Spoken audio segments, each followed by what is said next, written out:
Ali se yergue en una ventosa cima de Cold Spring Hills, Long Island, un castillo que París como si un dios caprichoso lo hubiera arrancado del valle del Loira y lo hubiera dejado caer, imposiblemente, sobre suelo estadounidense. 127 habitaciones de grandeza renacentista francesa, su fachada de piedra caliza brillando dorada bajo el sol de la tarde. Sus jardines formos extendiendos hacia el estrecho como una declaración de permanencia, sus torres elevandos hacia el cielo como si intentaran tocar algo más allá del alcance mortal, y durante décadas, turistas y cineastas han contemplado esta maravilla arquitectónica y han visto solo belleza, solo el cuento de hadas del exceso de la era de Gatsby, solo la noción romántica de la ambición estadounidense manifestada en piedra y acero, pero, ¿qué pasaría si esos jardines cuidados y salones de baile dorados ocultaran una verdad más oscura, una historia no de triunfo sino de tragedia, no de aceptación sino de desempeño desesperado, no de seguridad sino de profunda vulnerabilidad? ¿Qué pasaría si este palacio, construido con el asombroso costo de $1 million en 1919, equivalente a casi 200 millones hoy en día, no fuera el mayor logro de su constructor sino el instrumento de su desmoronamiento, una hermosa prisión construida por un hombre que creía que la perfección podía comprar la pertenencia, que la grandeza podía borrar la mancha de la alteridad, que una riqueza lo suficientemente masiva y un gusto lo suficientemente refinado podían finalmente hacerlos olvidar que era judío. Esta es la historia del Castillo Oheka, la segunda residencia privada más grande jamás construida en Estados Unidos, y esta es la historia de Otto Hermann Kahn, el banquero judío alemán que invirtió su fortuna, su energía y, en última instancia, su espíritu en su creación, solo para ver impotent como tanto su castillo como su mundo se derrumbaban bajo el peso de fuerzas que ninguna cantidad de dinero podía controlar, la Gran Depresión, sí, pero también algo mucho más insidioso, la intersección tóxica del antisemitismo, el prejuicio de clase y la brutal verdad de que en la era dorada de Estados Unidos, la aceptación siempre fue condicional, la seguridad siempre fue una ilusión y el precio de intentar pertenecer no podía ser nada menos que la autodestrucción completa. Así que caminamos a través de esas grandes puertas, pasando las columnas de mármol y bajo los techos artesanados, hasta las habitaciones de los sirvientes y a través de los libros de contabilidad privados, para descubrir lo que esos muros de piedra caliza han ocultado durante un siglo, el costo real de construir un palacio en un país que nunca te dejaría entrar realmente. La agotadora actuación de perfección que consumió a su actor principal y la amarga resulta irónico que el hombre que financió algunas de las mayores instituciones culturales de Estados Unidos, la Ópera Metropolitana, el gremio de teatro, innumerables artistas y innovadores, muriera casi en la ruina, con sus sueños embargados, su castillo despejado y vendido. Una historia con moralidad sobre los límites de la asimilación y el veneno perdurable del prejuicio que ninguna belleza podía neutralizar. Otto Hermann Kahn nació en Mannheim, Alemania, en 1867, hijo de un próspero banquero judío.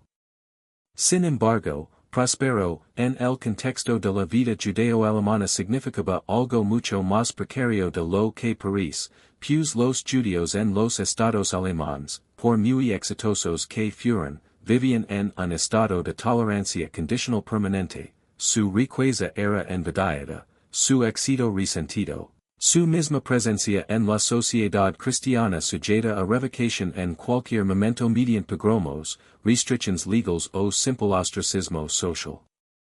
El joven Otto creció muy consciente de esta existencia al filo de la navaja, viendo a su padre navegar por las traicioneras aguas de las finanzas alemanas con la cuidadosa deferencia de un hombre que comprendía que un movimiento en falso, una muestra de arrogancia, un momento de olvido de su lugar podría costar todo, y tal vez por eso, Cuando Otto llegó a Estados Unidos en 1893 a los 26 años, ya formado en las casas bancarias del Deutsche Bank y postre de la sofisticación de la educación europea, no solo vio una oportunidad sino la posibilidad de transformación, aquí, en esta república cruda y caótica que afirmaba juzgar a los hombres por sus maridos y no por su sangre, tal vez un judío podría finalmente escapar del peso de siglos de prejuicios, podría finalmente construir algo permanente, podría finalmente pertenecer.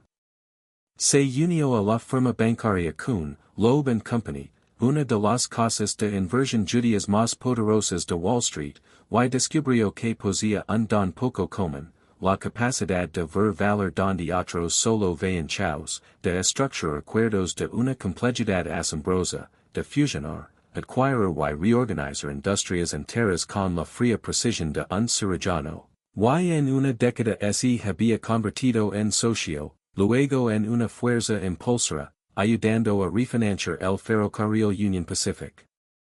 Reorganizando Baltimore and Ohio, financiando la expansión de la industria estadounidense a una escala que lo convirtió, en 1900, en uno de los hombres más ricos de la nación, con una fortuna estimada en más de 400 millones en dólares actuales, y su influencia extendiéndose a los niveles más altos del capitalismo estadounidense. Sin embargo, incluso cuando su cuenta bancaria se hinchaba y su reputación profesional se disparaba, Otto Kahn comprendió con dolorosa claridad que el dinero por sí solo nunca sería suficiente, que Wall Street podría aceptar su genio financiero, pero la sociedad de Manhattan siempre lo vería como otro, como extranjero, como judío. Y este conocimiento lo carcomía, impulsándolo a buscar algo más allá de la mera riqueza, se convertiría en un mecenas, un constructor de cultura, un hombre cuyo gusto y generosidad serían tan innegables que incluso el Brahman más prejuicioso tendría que reconocer su legitimidad, su pertenencia, su derecho a estar aquí. Invirtió millones en la Ópera Metropolitana, sirviendo como su presidente y salvador durante sus años más precarios, garantizando personalmente los déficits, importando a los mejores artistas de Europa, transformándola en una institución de clase mundial, y no se detuvo allí, financió a dramaturgos en apuros, financió compañías de teatro de vanguardia, apoyó a los Provincetown Players que lanzaron a Eugene O'Neill, encargó sinfonías, coleccionó arte renacentista y entretuvo a científicos,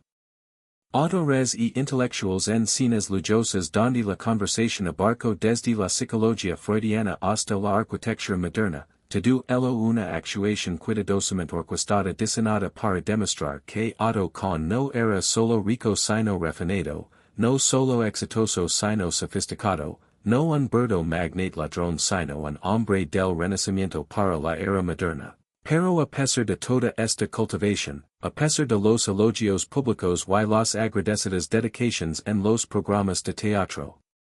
siempre permaneció un poco al margen, siempre consciente de los susurros, la distancia educada que mantenían ciertas familias, los clubes que nunca lo admitirían independientemente de sus contribuciones, el antisemitismo casual que permeaba incluso a los más educados círculos, y fue esta conciencia, este estado perpetuo de casi pero no del todo pertenencia, lo que lo llevó a concebir el Castillo Oheka, un proyecto tan ambicioso, tan perfectamente ejecutado, tan innegablemente magnífico que serviría como el argumento definitivo de su legitimidad, una manifestación física de su derecho a estar entre la aristocracia estadounidense, un escenario en el que podría representar el papel de caballero rural con tal convicción que eventualmente, seguramente, la actuación se convertiría en realidad. La construcción del Castillo Oheka entre 1914 y 1919 fue un acto de la ambición casi delirante, un sueño febril de grandeza europea trasplantado a las colinas de Long Island con tanta determinación que la realidad misma parecía doblarse para acomodarlo, y tal vez ese era el punto. Otto Kahn no estaba simplemente construyendo una casa, sino intentando remodelar el paisaje, tanto físico como social, para que coincidiera con su visión de lo que debería ser su vida, como debería ser su aceptación, en que debería convertir su legado. Compró 443 acres de una colina en gran parterita en Cold Spring Hills, el punto más alto de Long Island, una ubicación que los agentes inmobiliarios de hoy llamarían desafiante, pero que con vio como simbólicamente perfecta, literalmente construiría su palacio en una colina, visible a kilómetros de distancia. Un faro de civilización que se alzaba sobre un terreno accidentado, la encarnación física de su propio viaje de forastero judío alemán a titan estadounidense, y para transformar esta vision en realidad contrado al estudio de arquitectura Delano and Aldrich, especialistas en crear propiedades de inspiración histórica para los nuevos ricos, hombres que entendían que lo que sus clientes querían no era innovación sino legitimidad, no originalidad sino la patina de la antigua aristocracia. Y así diseñaron para con un castillo de 127 habitaciones al estilo de los palacios renacentistas franceses, inspirándose en Fontainebleau y Vaux-le-Vicomte, creando una obra maestra simétrica. De piedra caliza con un patio central, a las formos, torres elevadas y cada detalle arquitectónico calibrado para su sur, dinero antiguo, europeo, nobleza, elegancia y temporal. A pesar de que toda la estructura estaba siendo talada en tierra cruda y ensamblada con materiales importados en un proyecto de construcción que emplearía a más de 1,000 trabajadores en su apoyo. Los desafíos de ingeniería eran asombrosos porque la cima de la colina que Kahn había elegido no era naturalmente hospitalaria para una estructura tan masiva, el sitio requirió una nivelación extensa, con trabajadores que eliminaron sections enteras de la colina y rellenaron las áreas bajas para crear una plataforma nivelada. Luego excavaron cimientos profundos en el lecho de roca para soportar el enorme peso de las paredes de piedra caliza y los pisos de concreto reforzado con acero, y debido a que Kahn insistió en materiales auténticos, la piedra caliza se extrayó y envió desde Francia. Los paneles de roble se toleraron en talleres europeos y se transportaron a través del Atlántico, el mármol se obtuvo de canteras italianas, mientras que un ejército de artesanos, canteros, carpinteros, yeseros, herreros, trabajaron durante 5 años para ensamblar este palacio con la precisión de un reloj suizo, cada moldura perfecta, cada junta invisible, cada superficie pulida hasta un brillo aristocrático. Pero la casa en sí era solo una parte de la visión, con encargo simultáneamente a los hermanos Olmsted, hijos del legendario Frederick Law Olmsted, quien diseñó Central Park, que transformaron las hectáreas circundantes en jardines formales, y lo que crearon fue nada menos que un paisaje como argumento, jardines en terrazas que descendían del castillo al estilo francés, con precisión geométrica, céspedes cuidados que se extendían hacia bosques cuidadosamente plantados, estanques reflectantes que reflejaban el cielo, una red de caminos y senderos serpenteaban por la propiedad con una coreografía tan cuidadosa que cada vista, cada perspectiva, cada línea de visión reforzaba el mensaje central. Esto no era la vulgaridad de los nuevos ricos estadounidenses, sino la sofisticación europea. Esto no era dinero apresurado, sino gusto cultivado. Esto no era la alteridad judía, sino cultura universal, y debió de todo, invisible para los huéspedes de fin de semana que eventualmente pasarían por estos senderos, estaba la infraestructura que hizo posible tal perfección, una planta de energía privada que generaba electricidad para toda la propiedad, una planta de tratamiento de agua que garantizaba un suministro puro, un vasto sistema de calefacción con kilómetros de tuberías y conductos, líneas telefónicas que conectaban cada habitación y, debajo de las escaleras, una completa ciudad oculta de sirvientes. Habitaciones, cocinas, lavanderías, almacenes, talleres, todo diseñado con la misma meticulosa atención a la eficiencia y el ocultamiento, porque las grandes cosas de esta época aproban según un principio fundamental del teatro. Los ricos representaban sus vidas en un escenario de perfección mientras un ejército invisible de trabajadores trabajaba entre bastidores para mantener la ilusión, para garantizar que cuando Otto Kahn entretuviera a sus invitados, cuando desempeñara el papel de hacendado rural, cuando demostrara su pertenencia, la maquinaria de esa actuación permaneciera completa y absolutamente oculta. Cuando se completó el Castillo de Oheka en 1919, con el entonces asombroso costo de $1 millones, más que el presupuesto de construcción de muchas ciudades pequeñas, suficiente para construir docenas de fábricas o escuelas, equivalente a casi 200 millones en la moneda actual, se erigió como la segunda residencia privada más grande de Estados Unidos, superada solo por la finca Biltmore en Carolina del Norte, y el mensaje era inconfundible: Otto Kahn había legado, no como un suplicante o aspirante, sino como un noble, como alguien cuyo hogar podía compararse con Vanderbilt y Astor, cuyo gusto y recursos eran tan formidables que las objeciones a su presencia se volvieron, al menos en teoría, absurdas, y durante un breve y brillante momento a principios de la década de 1920, pareció que la estrategia realmente podría funcionar. Oheka se convirtió en el escenario de algunos de los entretenimientos más legendarios de la era del jazz, fiestas de fin de semana que mezclaban la alta cultura con el glamour de las celebridades, donde los cantantes de ópera actuaban en la sala de música, donde los dramaturgos estrenaban nuevas obras en el teatro privado, donde los invitados podían incluir a Enrico Caruso, George Gershwin, Arturo Toscanini, Noel Coward y varios Astor, Guggenheim y otros miembros de la compleja jerarquía social de Nueva York, todos ellos deambulando por habitaciones que susurraban buen gusto a cada paso, la biblioteca con sus volúmenes encuadernados en cuero y paneles de roble tallado, el comedor formal con su techo pintado a mano y una mesa con capacidad para 200 personas, los salones llenos de pinturas renacentistas y muebles franceses. El invernadero rebosante de orquídeas exóticas, cada espacio calibrado para proyectar no riqueza sino cultivo, no dinero sino significado, no la avaricia de los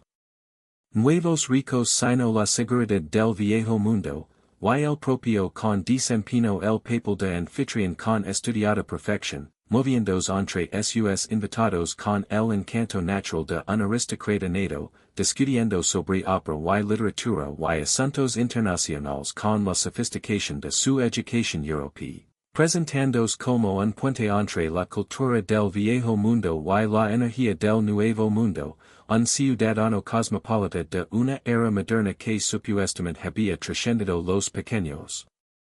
prejuicios del pasado. Pero bajo la superficie, las gritas siempre eran visibles, al menos para aquellos dispuestos a mirar, porque no importaba cuán perfecta fuera la actuación, cuán lujosa la hospitalidad, cuán refinada la conversación, persistía una barrera invisible que con nunca podía cruzar del todo. Ciertas familias aún mantenían las distancias, ciertos clubes permanecían cerrados. Y en la correspondencia privada y los chismes sociales, el antisemitismo casual de la época aseguraba que Otto Kahn siempre fuera el banquero judío, siempre, con el financiero, nunca simplemente, Otto, o, señor Kahn, de la forma en que a los industriales cristianos se les concedía la cortesía de la individualidad, y esta persistente alteridad tenía un costo psicológico que pocos de sus invitados comprendían, la naturaleza agitadora de la actuación perpetua, de estar siempre en el escenario, de saber que cada cena, cada contribución cultural, cada muestra de gusto se evaluaba no solo por sus propios méritos, sino como evidencia en un juicio en caso sobre si los judíos podían realmente pertenecer a la alta sociedad estadounidense. Si les podía confiar la riqueza y la influencia, si su presencia era un enriquecimiento o una contaminación, y la el esters de mantener este rendimiento mientras simultáneamente manejaba sus vastos intereses comerciales comenzó a mostrarse en cartas privadas donde con admisión el agotamiento, centers, al limit, preguntarse si el esfuerzo valía los magros retornos en genuina aceptación. La casa en sí misma exigía un mantenimiento constante y castigador, porque un castillo de 127 habitaciones no solo existe, consume, vorazmente y sin pausa, consumiendo dinero, consumiendo trabajo, consumiendo atención, y la escala de este consumo revela la verdad oculta sobre los palacios que sus constructores rara vez articulan. No son activos sino obligations, no son logros sino cargas, hermosas prisiones que atrapan a sus dueños en ciclos de gastos y preocupaciones interminables.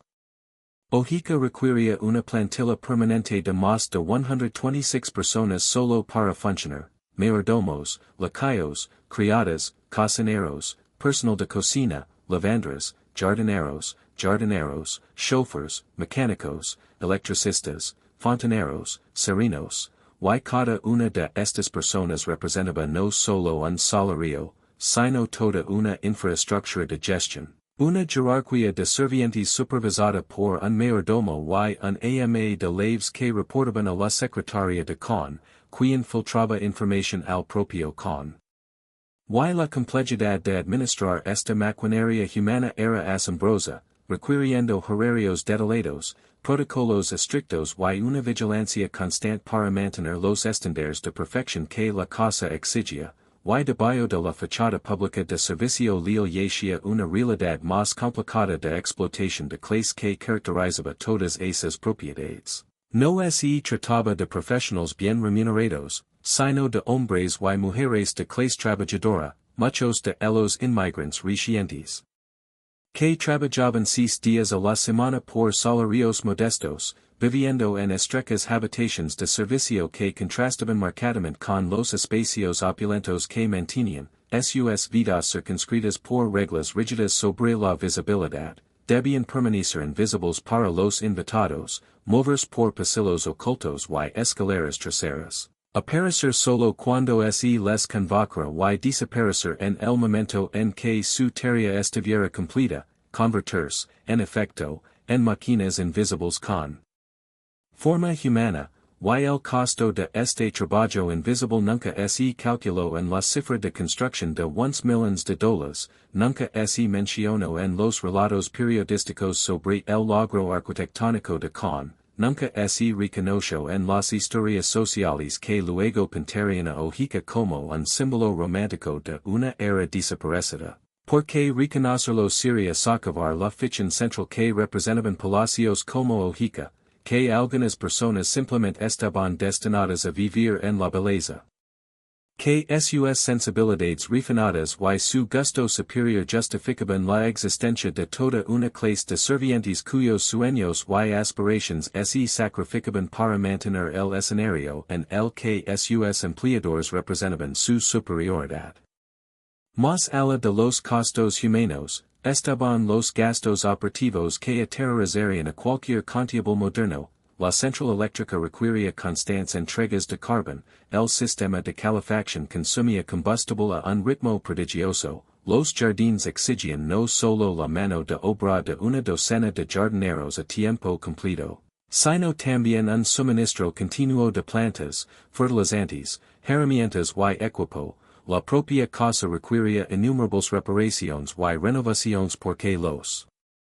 edificios de tal complejidad siempre se desmoronan por pequeños detalles, un sello de ventana que falla por aquí, una tubería que gotea por ala, el yeso se agrieta en un dormitorio del tercer piso, los paneles de madera se deforman en la biblioteca, y cada una de estas pequeñas crisis requería atención inmediata para evitar catástrofes mayores, para mantener la ilusión de perfección natural. Y el costo operativo anual total de Oheka en la década de 1920 probablemente superó el medio millón de dólares, 10 millones en términos actuales, lo que significa que la casa consumía, cada año, suficiente dinero para construir múltiples escuelas, hospitals o complejos de viviendas, todo ello al servicio de mantener una representación de pertenencia para un público que permanecía, de manera crucial, indifferent. El negocio de Otto con el imperio, la base sobre la que descansaba Oheka, era en sí mismo mucho más precario de lo que sugería la confiada fachada del castillo, porque Kuhn, Loeb and Company, aunque inmensamente poderoso, era fundamentalmente un castillo de naipes en el sentido de que toda la banca de inversión es un castillo de naipes, construido sobre la confianza. Las relaciones y el flujo continuo de capital a través de instrumentos financieros cada vez más complejos, y cuando esa confianza flaquea, cuando esa confianza se erosiona, cuando esas relaciones se fracturan, toda la estructura puede derrumbarse con una velocidad aterradora, y durante la década de 1920, incluso mientras con entretenía en Oheka y expandía su patrocinio cultural. Los señales de advertencia se acumulaban para cualquiera que estuviera dispuesto a leerlas. La economía posterior a la Primera Guerra Mundial era inestable, marcada por una especulación desenfrenada y unas inversiones sobreapalancadas. El mercado bursátil estaba subiendo a cotas insostenibles impulsado por las compras con margen y una exuberancia irracional, y con, a pesar de su sofisticada comprensión de las finanzas, no era inmune al optimismo que infectaba la época, tenía inversiones en ferrocarriles en un momento en que estos comenzaban su largo declive, tenía exposición a bonos europeos que resultarían inútiles, había suscrito expansions y reorganizaciones que asumían un crecimiento perpetuo, y, como muchos de sus colegas, creía que las reglas fundamentales de la economía se habían suspendido de alguna manera, que esta vez era diferente, que la fiesta nunca terminaría, o quizás, más oscuramente, no lo creía en absoluto, pero estaba atrapado por el impulso de su propio éxito, incapaz de dar un paso atrás, incapaz de liquidar posiciones sin desencadenar el pánico, incapaz de admitir la vulnerabilidad sin socavar la imagen misma de invencibilidad que Oheka estaba diseñado para proyectar. Y entonces llegó octubre de 1929, y el mundo terminó, no con un estallido sino con el repugnant crack de los valores de las acciones evaporándose, de las fortunas desapareciendo en el papel en horas y días, de todo el edificio de la prosperidad de la era del jazz revelándose como una burbuja especulativa que finalmente, inevitablemente, había estallado. Y Otto con vio impotent como su riqueza, construida durante décadas de cuidadosos acuerdos y inversiones estratégicas, simplemente se desvanecía, los ferrocarriles que había refinanciado se declararon en quiebra, los bonos que tenía dejaron de pagar, los valores que poseía se convirtieron en pedazos de papel sin valor, y aunque no lo perdió todo inmediatamente, aunque no quedó reducido a la pobreza de la noche a la mañana como algunos especuladores, la trayectoria era clara y irreversible. La fortuna se estaba desangrando, constant y implacablemente, sin posibilidad de recuperación porque la estructura fundamental de la economía estadounidense había cambiado, porque la era que había creado y sostenido a hombres como Otto Kahn había terminado, porque el mundo estaba entrando en una década de depresión que pondría a prueba todas las suposiciones sobre la riqueza, la clase y la seguridad. Oheka, que había sido diseñada como un monumento a la permanencia, se convirtió de repente en una piedra de molino, un albatros, un grotesco recordatorio del exceso en una época de colas de pan, y con se enfrentó a una elección imposible, mantener la cosa a un costo ruinoso mientras la economía se derrumbaba a su alrededor, o venderla, abandonarla, admitir la derrota. Reconocer que todo el proyecto de asimilación a través de la grandeza había fracasado, que la actuación había terminado, que no podía, de hecho, construir su camino hacia la pertenencia, y durante varios años intentó desesperadamente mantener tanto la cosa como su dignidad, reduciendo el personal pero no demasiado, reduciendo el entretenimiento pero sin abandonarlo por completo, continuando con su mecenazgo cultural incluso cuando su fortuna personal menguaba porque detener sería admitir la vulnerabilidad. Confirmar lo que los antisemitas siempre habían susurrado, que la riqueza judía era temporal, inestable, en última instancia ilegítima, y él no podía, no quería darles esa satisfacción. Incluso si eso significaba un suicidio financiero. El costo humano de la depresión para Otto Kahn no fue solo financiero, sino profundamente psicológico y físico, porque no era solo perder dinero pero ver como toda la estructura de sentido que había construido alrededor de su vida se derrumbaba en escombros, ver el fracaso no solo de sus inversiones sino de su estrategia fundamental para la existencia, la amarga revelación de que todo su cultivo, todas sus contribuciones culturales, todo su cuidadoso desempeño del gusto y el refinamiento no lo habían comprado nada, no lo habían protegido de nada, no lo habían ganado ninguna consideración especial en la misericordia de las fuerzas que ahora estaban desmantelando su mundo, y esta comprensión, de que había estado llegando un juego donde las reglas podían cambiar en cualquier momento, donde el premio de la aceptación siempre había sido una ilusión, donde su otredad nunca sería superada sin importar cuánto dinero gastara o belleza creara. Esta comprensión rompió algo esencial en el espíritu de Otto Kahn. Su salud, que había sido robusta a través de décadas de horarios de trabajo agotadores y viajes transatlánticos, comenzó a deteriorarse, sufría de agotamiento, de lo que los contemporáneos llamaban tensión nerviosa, de la manifestación física de la devastación psicológica. Y continuó haciendo apariciones públicas, asistiendo a reuniones de directorio, para mantener la fachada de control, sus allegados informaron de un cambio profundo, un oscurecimiento de la legendaria energía y optimismo que habían definido su carácter, una creciente melancolía y retraimiento que sugerían a un hombre que estaba aceptando el hecho de que el proyecto de su vida había fracasado.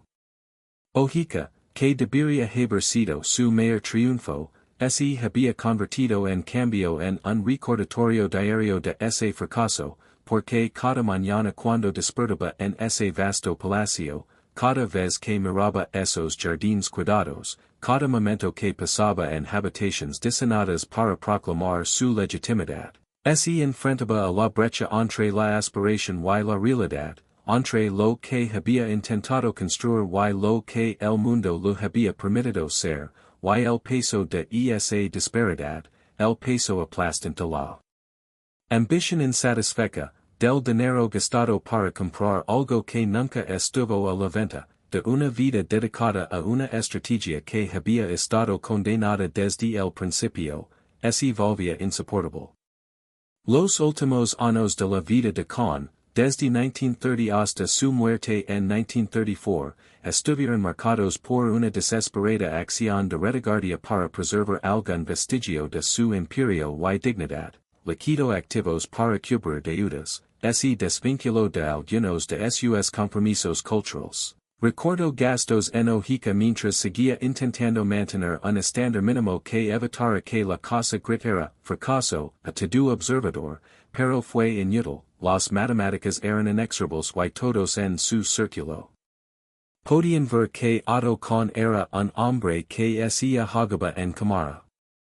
lenta, hundiéndose con el barco que había construido para sí mismo, y quizás la ironía más cruel fue que incluso en su angustia, incluso en su obvia vulnerabilidad, la aceptación que había buscado nunca se materializó, no hubo ningún apoyo de las familias aristocráticas a las que había intentado unirse. Ninguna consideración especial de los bancos que se habían enriquecido con sus negocios, ningún reconocimiento de que sus contribuciones culturales merecieran algún tipo de protección o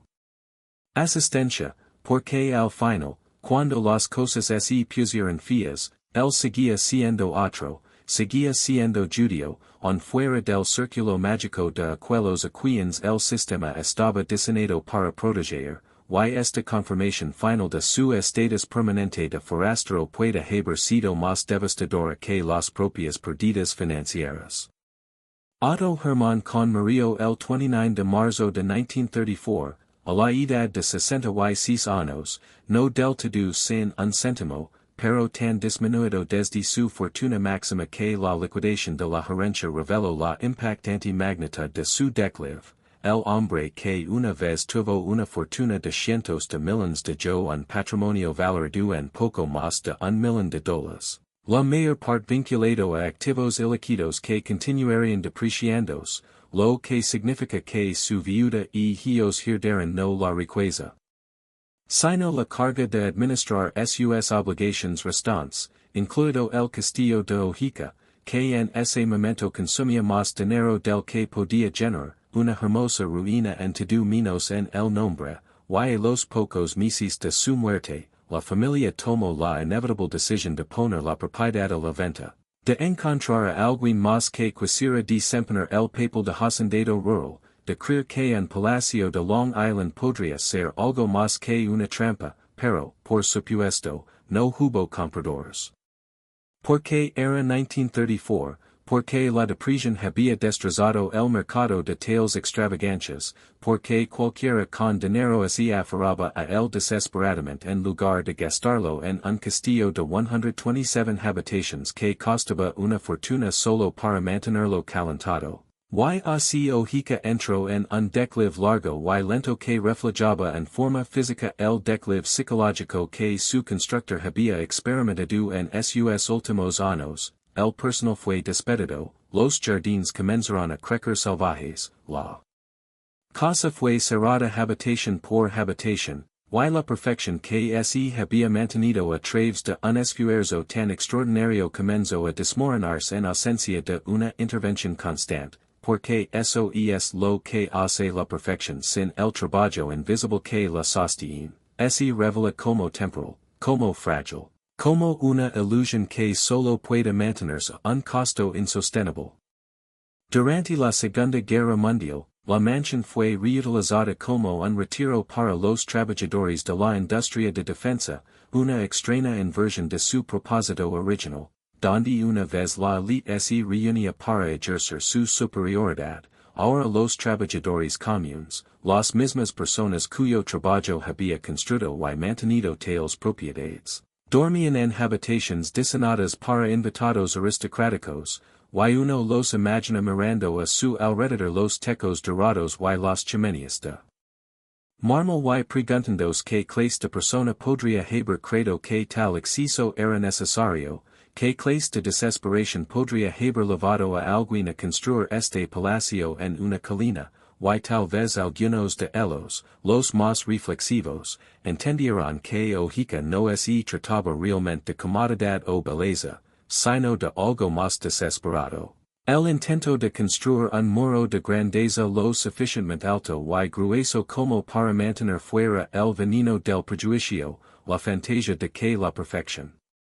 podría ser una forma de protección, la trágica esperanza de que site hacías lo suficientemente indispensable, lo suficientemente culto, lo suficientemente rico, finalmente te dejarían entrar.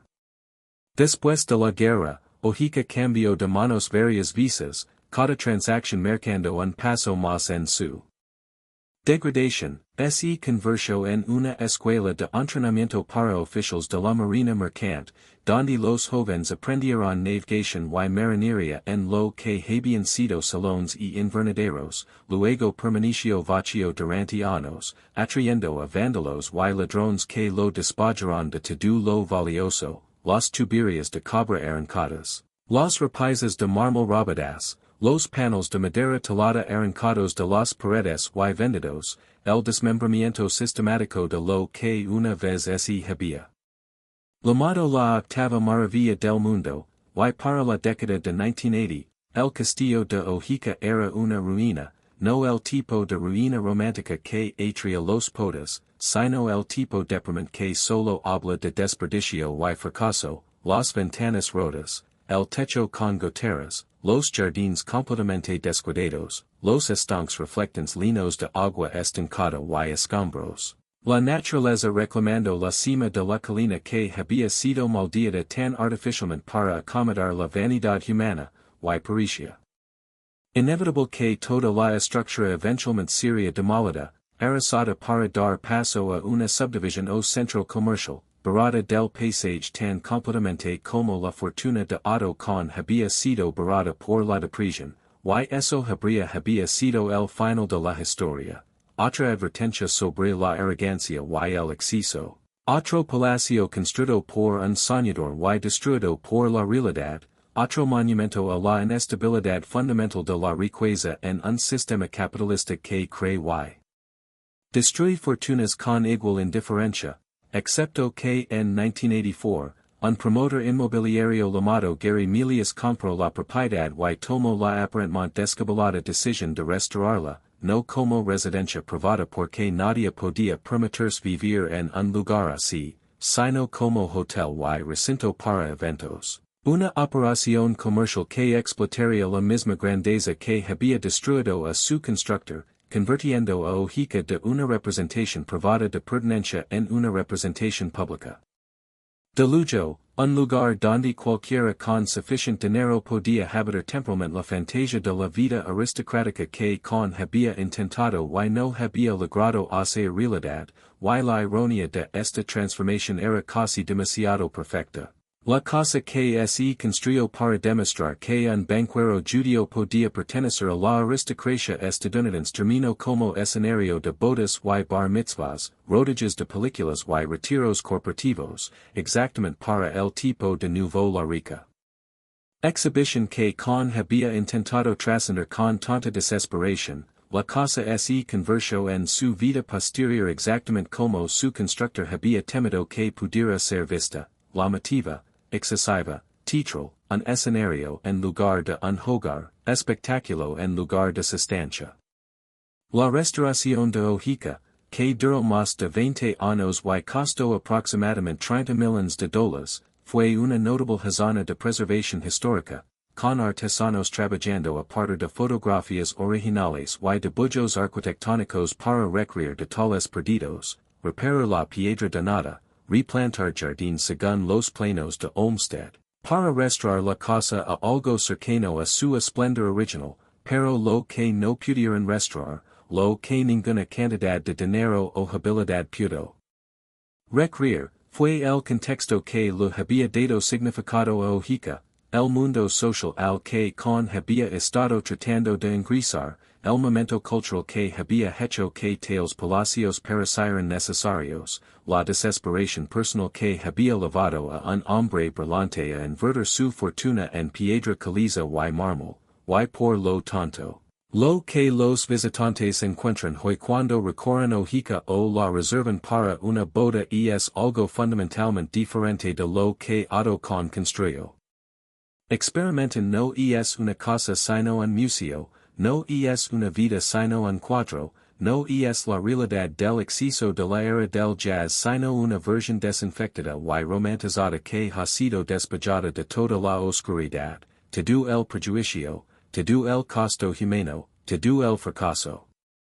Que definió al original, y los recorridos los guían a través de las salas públicas mientras narran una historia de triunfo arquitectónico y glamour de la era de Gatsby, mencionando a Otto Kahn principalmente como mecenas de las artes, como constructor visionario, como hombre de gusto y cultura, pero rara vez se detiene en el hecho de que murió disminuido y exhausto, que su palacio contribuyó a su ruina en lugar de a su salvación, que todo el proyecto nació de una especie de desesperación que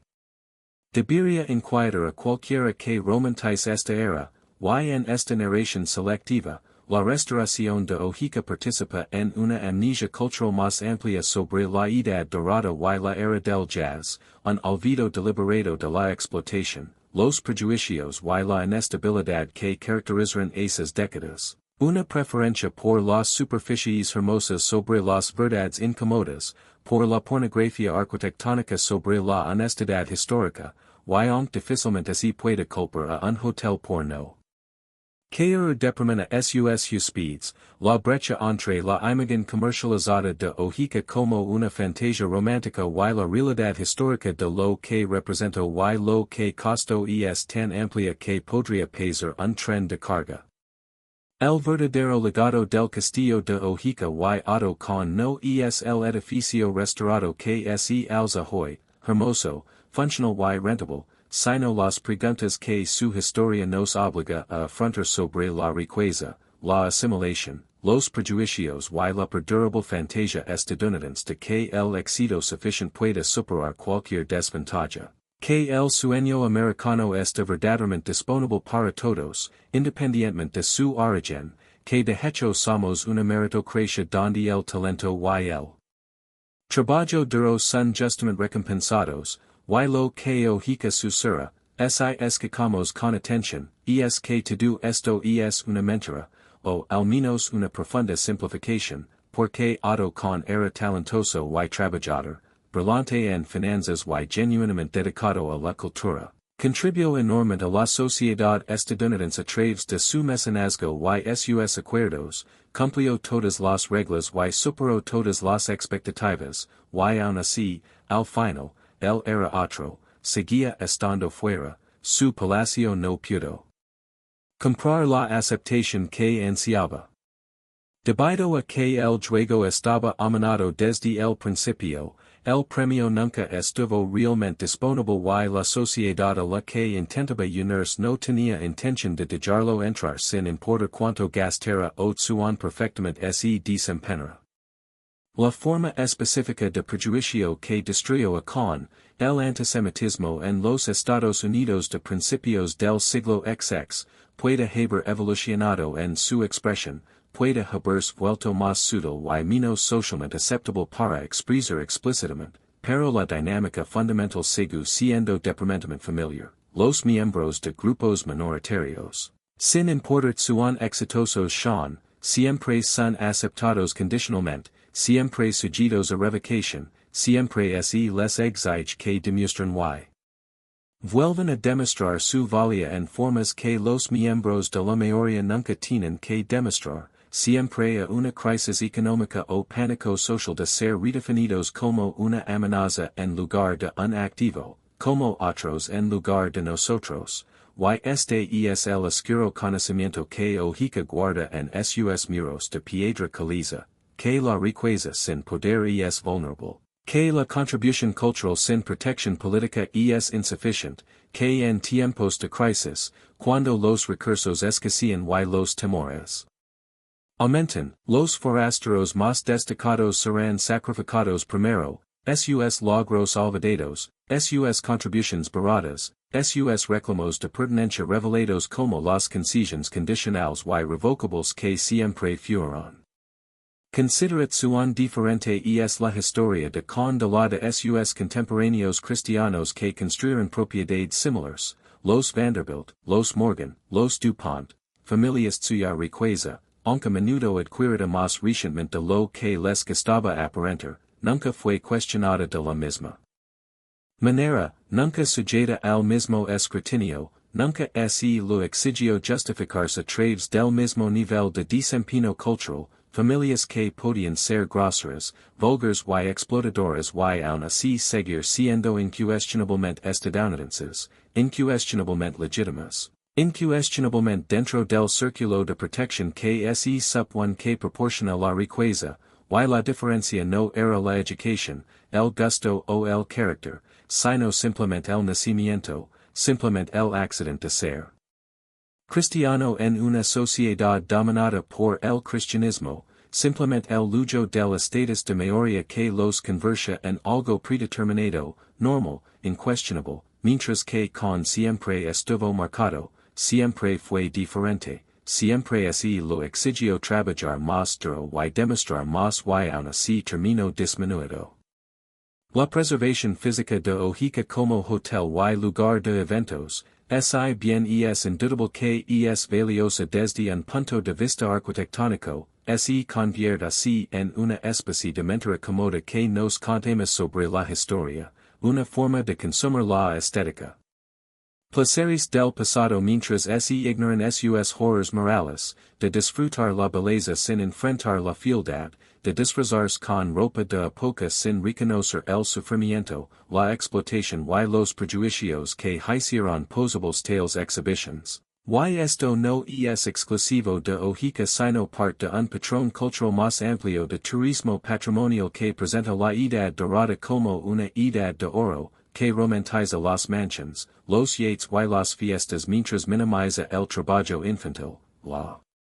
explotación laboral, el terror racial y la violencia anti-inmigrant que caracterizan el mismo periodo, que permite a los estadounidenses contemporáneos fantasear con ser aristócratas mientras ignoran el hecho de que la aristocracia, por definición, requiere una clase baja, que la belleza de lugares como Oheka se basa en cimientos invisibles de sufrimiento, que por cada persona que vivía en esplendor, había cientos que vivían en la miseria, su trabajo extraído, sus sueños aplazados, su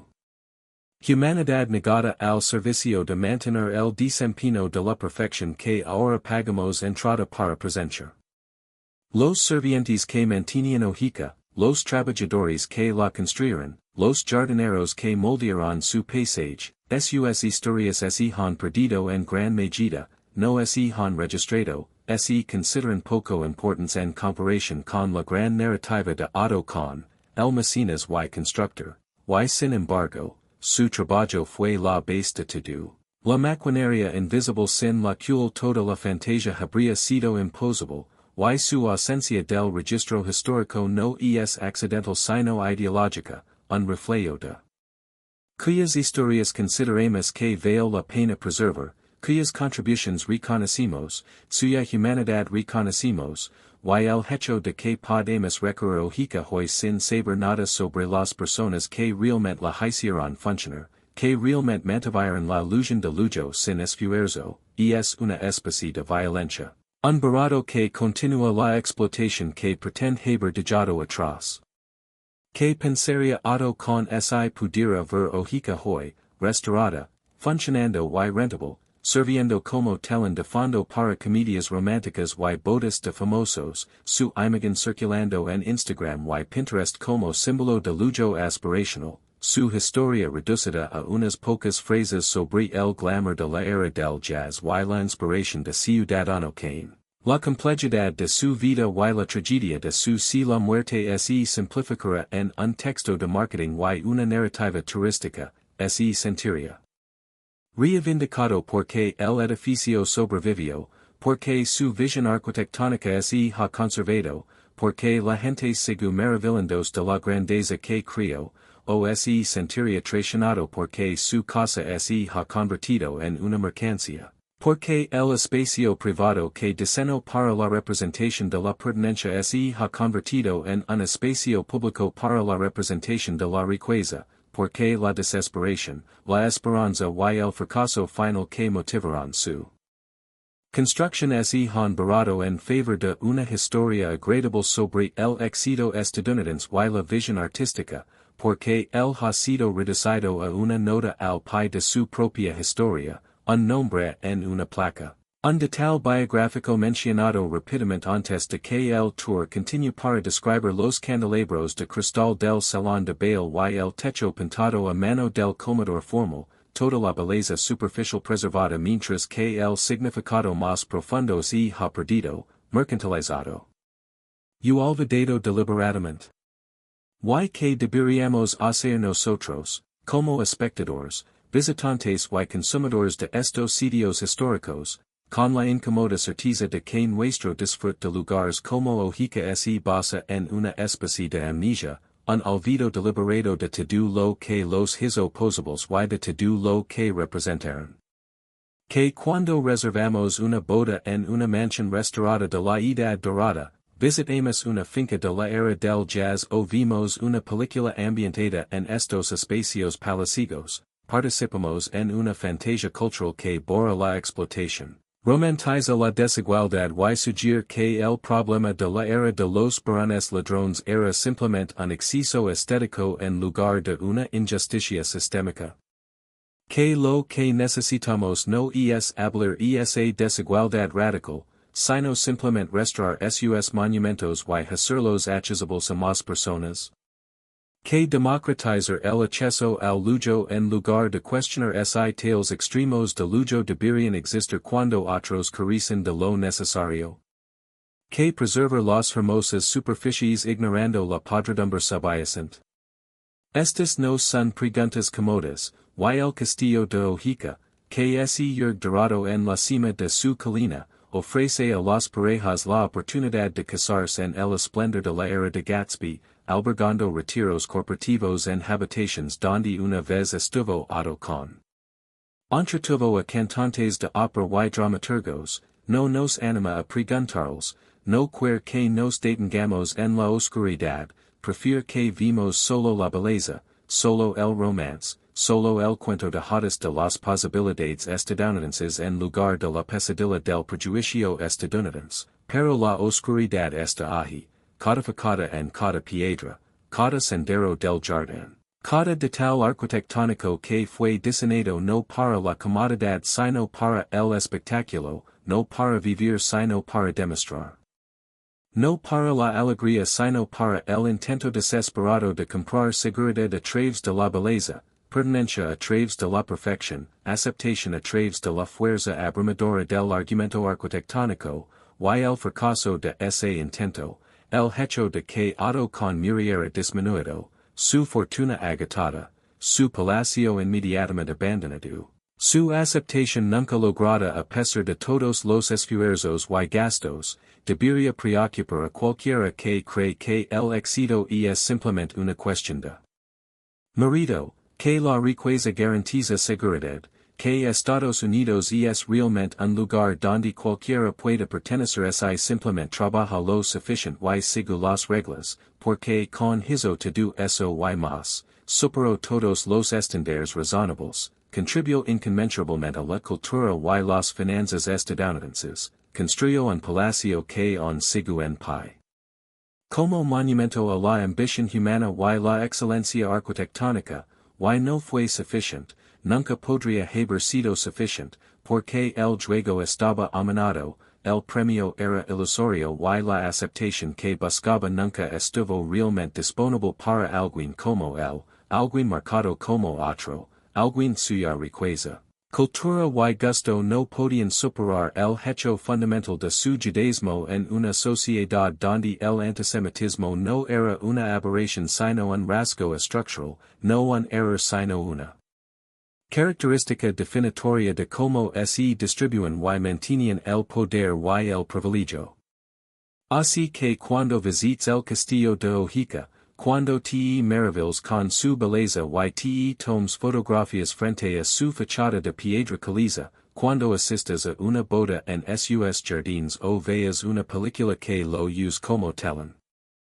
de fondo para historias de excesos de la era del jazz, recuerda que estás de pie en un monumento tanto al fracaso como al éxito, tanto al prejuicio como a la belleza, al lado oscuro del sueño americano que preferimos no reconocer, recuerda a Otto Hermann Kahn, quien creía que la perfección podía protegerlo, que la grandeza podía garantizar la pertenencia, que un palacio en la cima de una colina podía ser una fortaleza contra los prejuicios, y recuerda que estaba equivocado, trágico y completamente equivocado, y que su equivocación debería influir en cómo pensamos sobre la riqueza, la desigualdad y la aceptación hoy, porque las dinámicas que lo destruyeron, la naturaleza condicional de la aceptación de las minorías, la insuficiencia de la contribución cultural sin poder estructural, la forma en que la crisis económica revela y amplifica los prejuicios. El desempeño agotador que se exige los considerados otros, la imposibilidad última de comprar su camino hacia una pertenencia genuina. Todas estas siguen activas en nuestra sociedad, operando con diferentes objetivos quizás, pero la misma lógica esencial, la misma selección brutal que separa los de adentro de los de afuera, la misma tolerancia revocable que puede retirarse en el momento en que se vuelve inconveniente o costosa de mantener. Si no podemos ver esta oscuridad en el esplendor restaurado de Oheka, si solo podemos consumir su belleza sin confrontar su significado, entonces no hemos aprendido nada de la tragedia. De Otto Kahn, no hemos logrado escuchar lo que su palacio intenta decirnos, hemos elegido la fantasía cómoda sobre la verdad incómoda, y estamos condenados a repetir, en diferentes formas con diferentes víctimas, el mismo ciclo de exclusión, explotación y desempeño desesperado que dejó a un hombre brillante destrozado y su palacio vacío, un hermoso cascarón que sobrevivió a su constructor porque los edificios no sienten decepción, no experimentan el agotamiento de la representación perpetua, no se quedan despiertos por la noche preguntándose si todo el esfuerzo valió la pena, si el precio pagado fue demasiado alto, si podría haber habido otra forma de vivir. Una forma que requiriera menos perfección y brindara más paz, una forma de ser humano en lugar de siempre representar humanidad, una forma de simplemente pertenecer. En lugar de discutir interminablemente por el derecho a pertenecer, y tal vez esa si la lección final de Oheka, la que el edificio restaurado no puede enseñar porque socavaría su viabilidad comercial, que algunos precios son demasiado altos para pagar, que algunas representaciones son demasiado agotadoras para sostener, que algunos sueños son tóxicos precisamente porque parecen alcanzables, y que la fantasía estadounidense de pertenencia universal a través del logro individual es a menudo una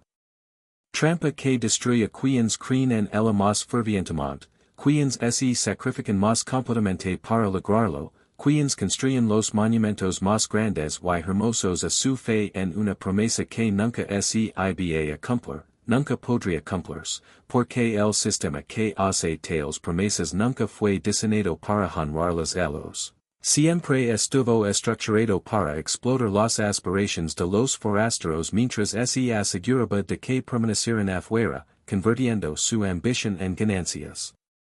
Para aquellos que ya estaban dentro, su trabajo en lujo para aquellos que nunca tuvieron que demostrar nada, su desesperación en maravillas arquitectónicas que los sobreviven, hermosas y vacías. Monumentos a una mentira que seguimos diciéndonos sobre quién somos y que valeremos y si el éxito realmente está disponible para cualquiera que esté dispuesto a trabajar por él, y el Castillo Oheka se encuentra en la cima de su colina de Long Island, dorado en la luz de la tarde, sus jardines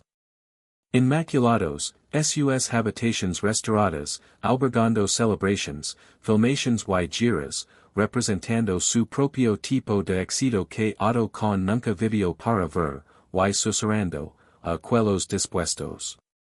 a escuchar, que todo fue una actuación, siempre una actuación desesperada, agotadora, en última instancia inútil que consumió a su actor principal y no dejó nada más que este hermoso escenario, este decorado vacío, este monumento al costo de intentar pertenecer a un país que hace que la pertenencia sea condicional, la aceptación revocable y los sueños comparables pero nunca del todo entregables, y esa es la historia que Oheka realmente cuenta, si tenemos el courage de escuchar él.